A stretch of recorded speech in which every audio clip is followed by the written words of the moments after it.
समय आएगा, सबसे बड़ा और सबसे लंबा छलांग हम ही मारेंगे। हेलो स्टूडेंट्स, आप सभी का स्वागत है।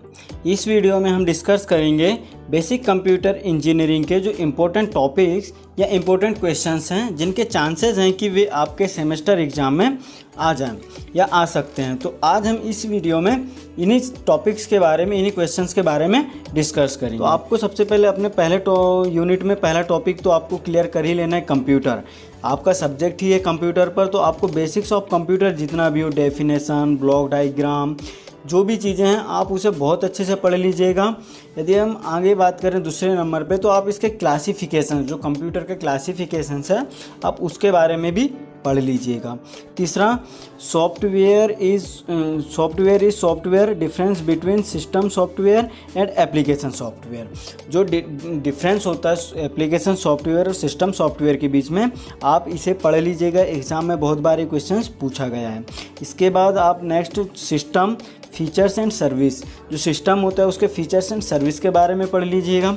पाँचवा, difference between RAM and ROM, random access memory और रीड ओनली मेमोरी के बीच में जो डिफरेंस है आप उसे अच्छे से पढ़ लीजिएगा, क्वेश्चंस पूछा जा सकता है। छठवें में आएगा instruction set, steps taken by CPU to execute instruction, आप इसके बारे में भी थोड़ा अच्छे से पढ़ लीजिएगा। और सातवां है शॉर्ट नोट, आपको एग्ज़ाम में शॉर्ट नोट लिखने आ सकता है और शॉर्ट नोट में आपको multimedia, gaming, bioinformatics, animation, remote sensing, इन टॉपिक्स के बारे में पूछा जा सकता है। तो आप इन टॉपिक्स को अच्छे से प्रिपेयर कर लीजिएगा। और जो हमारा आठवां है वो है बस आर्किटेक्चर, आप बस आर्किटेक्चर को भी थोड़े अच्छे से प्रिपेयर कर लीजिए। तो पहला क्वेश्चन की हम बात करें तो explain POP and OOP also difference between them. Questions कह रहा है कि जो प्रोसीजर ओरिएंटेड प्रोग्रामिंग और ऑब्जेक्ट ओरिएंटेड प्रोग्रामिंग है, इनके बीच में आपको डिफरेंस पूछा जा सकता है। पीओपी एंड ओओपी के बीच में डिफरेंस पूछा जा सकता है। सेकेंड नंबर की बात करें तो what is flow chart and algorithm, आपको फ्लो चार्ट और एल्गोरिदम से रिलेटेड भी क्वेश्चंस पूछा जा सकता है, जो आपकी यूनिट 2 में है।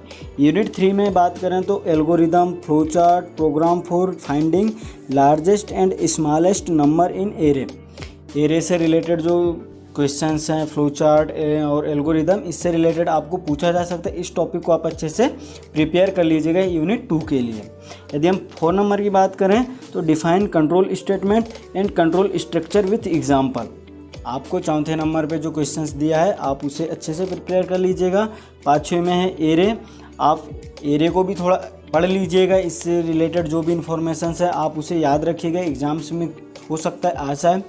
और छठवें नंबर पे है define the following character set, token, data type, variable, algorithm and flow chart and expressions, ये आपको शॉर्ट नोट्स में पूछा जा सकता है। तो आप यूनिट 2 छोटा है, आप इसे आसानी से पढ़ सकते हैं। आप सारे टॉपिक्स को एक बार देख जरूर लीजिएगा कि भाई किसमें क्या चीज़ें हैं, ताकि एग्जाम्स में आ जाएँ तो आप लिख। यूनिट 3 में सबसे पहले आपको पढ़ना है what is inheritance, different type of inheritance with example. जो इनहेरिटेंस एक टॉपिक है उसके बारे में पढ़ना है कि वो क्या होता है और इसके टाइप्स, इसके प्रकार कितने होते हैं। दूसरा क्वेश्चन है what is constructor and destructor with their program and their importance, ये क्वेश्चंस भी आप अच्छे से प्रिपेयर कर लीजिएगा, हो सकता है आपको एग्जाम से भी देखने को मिल जाए। तीसरा है define friend function, virtual function and stack and Q, ये 4 चीज़ें आप पढ़ लीजिएगा। हो सकता है एग्जाम में आपको शॉर्ट नोट या फिर कुछ करके आपको पूछ ले, जो फ्रेंड फंक्शन है, वर्चुअल फंक्शन है, स्टैक एंड क्यू, एरे, ये पूछ लिया जाता है अक्सर एग्जाम्स में। चौथा में आ जाएगा what is function overloading and operator overloading with example. कई बार होता है कि ये दोनों में डिफरेंस भी पूछ लेता है, फंक्शन ओवरलोडिंग और ऑपरेटर ओवरलोडिंग में क्या डिफरेंस है, तो आप इसे थोड़ा पढ़ लीजिएगा।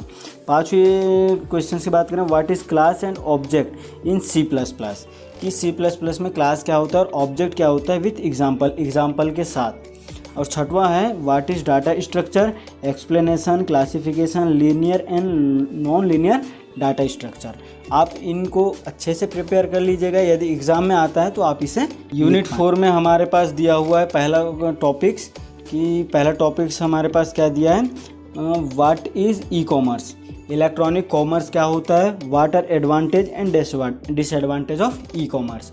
आप ई कॉमर्स के बारे में जानते ही हैं, जैसे फ्लिपकार्ट, अमेजोन, जो भी आप इसके बारे में पढ़ेंगे तो पता चल जाएगा। तो आप इससे रिलेटेड चीज़ें पढ़ लीजिएगा, देख जरूर लीजिएगा, ताकि आप एग्जाम्स में आए तो लिख पाएँ। दूसरा टॉपिक है ISO एंड OSI मॉडल, इसे पढ़ लीजिएगा, ये बहुत ज़्यादा पूछा जाता है। ये दोनों जो तीसरा और दूसरा है, ISO OSI model and TCP and IP model, आप इसे पढ़ लीजिएगा। चौथे नंबर पे short note, email spoofing, cyber stalking, hacking, spamming, cyber crimes, firewall, virus, trojan और स्पैमवेयर, कंप्यूटर नेटवर्किंग।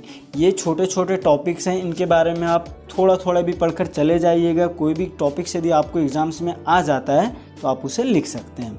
पाँचवें में एक्सप्लेन www एंड इंटरनेट, कि आपको पाँचवा क्वेश्चन से टॉपिक्स कह रहे हैं कि आपको एक्सप्लेन करना है world wide web and internet क्या होता है और दोनों के बीच में डिफरेंस भी आपको पूछा जा सकता है। छठवां क्वेश्चन है what are various networking devices explain briefly, कि आपको पूछा जा रहा है कि जो नेटवर्किंग डिवाइसेस हैं बहुत मैनी टाइप्स के, वे कौन कौन से हैं, इनको एक्सप्लेन कीजिए। यदि हम नेटवर्किंग डिवाइस की बात करें तो राउटर हुआ, और फिर जो भी चीज़ें हैं आप वो पढ़ेंगे तो आपको पता चल जाएगा, आप उन्हें पढ़ लीजिएगा ताकि एग्ज़ाम में आए तो आप उसे एक्सप्लेन करें। यूनिट 5 में देख लेते हैं कि हमारे पास क्या क्या चीज़ें हैं जो हमें इम्पोर्टेंट लग रहा है, हम पढ़ सकते हैं। तो सबसे पहले आप यूनिट 5 में पहली चीज़ पढ़ लीजिएगा, cloud computing. What is a cloud computing, computing क्या होता है, इनलिस्ट एंड एक्सप्लेन कैरेक्टरिस्टिक, जो क्लाउड कंप्यूटिंग के कैरेक्टरिस्टिक्स हैं आप इन्हें भी पढ़ लीजिएगा, ये आ सकते हैं। Cloud infrastructure and type of clouds, ये चीज़ें आप क्लाउड के बारे में थोड़ा डीपली डिटेल से पढ़ लीजिएगा। दूसरा topics DBMS, database management system, आप इसे पढ़ लीजिएगा। Compare file oriented approach and database approach, और आप जो फाइल ओरिएंटेड अप्रोच है और डाटाबेस अप्रोच है इसे भी पढ़ लीजिएगा, कई बार इन दोनों में डिफरेंस पूछ लिया गया है। तीसरा है आर्किटेक्चर ऑफ DBMS, आपको डाटाबेस मैनेजमेंट सिस्टम का जो आर्किटेक्चर है उसके बारे में पढ़ लेना है, ये बहुत ही इंपॉर्टेंट क्वेश्चन है, बहुत बार पूछा जा चुका है। चौथे में आता है database model, it's type and advantage, जो डाटाबेस मॉडल होता है उसके टाइप्स और इसके एडवांटेज आपको पढ़ लेना है। और पांचवा चीज़ें हैं, अंतिम है, जो आपको पढ़ लेना है अच्छे से, और वो है एक्सप्लेन द फॉलोइंग। आपको यहाँ पे 7-8 चीज़ें दी हैं, जैसे DBA, database administration, primary key, candidate key, DDL, DML, data independence, data dictionary, और है IaaS, PaaS, SaaS, मतलब infrastructure as a service, platform as a service और सॉफ्टवेयर एज अ सर्विस। ये चीज़ें आप पढ़ लीजिएगा, एग्ज़ाम में हो सकता है आपको कहीं ना कहीं देखने। हमारा जो कंप्यूटर साइंस है, basic computer science first year का, तो आपका ये होता है क्लियर। इतने टॉपिक्स जो हमने आपको बताया है, यदि आप इतने ही अच्छे से प्रिपेयर करते हैं तो बहुत अच्छे से आपका एग्ज़ाम से जा सकता है और आप बहुत अच्छे मार्क्स गेन कर सकते हैं। यदि वीडियो अच्छा लगा हो तो आप इस वीडियो को अपने अन्य दोस्तों तक ज़रूर बताएं, ताकि यदि उन्हें भी किसी मदद की ज़रूरत है, उन्हें भी समझ नहीं आ रहा है कि किस टाइप से हमें पढ़ना है या किस टाइप से क्वेश्चंस एग्जाम में आ सकते हैं, तो हो सकता है इस वीडियो से उन्हें एक हिंट मिल जाए और वे भी अपने एग्ज़ाम के लिए अच्छे से प्रिपरेशन कर लें।